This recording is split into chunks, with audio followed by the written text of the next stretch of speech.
Здравейте, фенове на българският език! Фенове, българска дума ли е?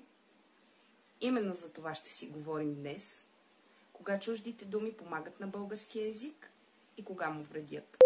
Но да започнем с най-хубавата част – домашните, изконни български думи.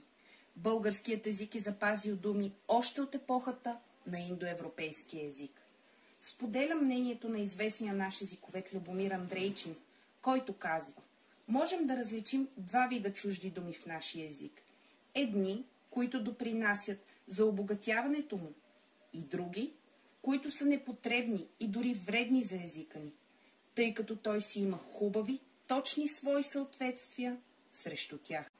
Чуждите думи в български език са два вида – чуждици и заемки.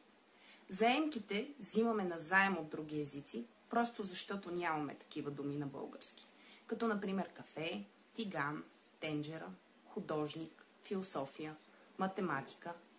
Докато заемките обогатяват езика ни, чуждиците му вредят.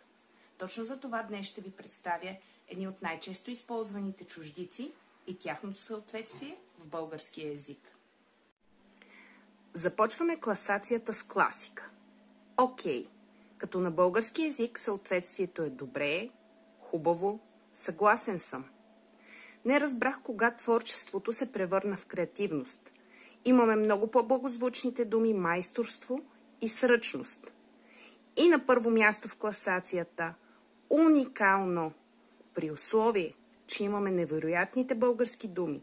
Неповторимо, изключително, необикновено. Напишете в коментарите кои чуждици най-често се употребяват според вас и с какви думи трябва да ги заместваме. Последвайте Грамотен БГ на страницата им във Facebook, абонирайте се за канала в YouTube и TikTok, за да научавате много нови и интересни неща. Благодаря ви за гледането и продължавайте да съхранявате така прекрасният ни език.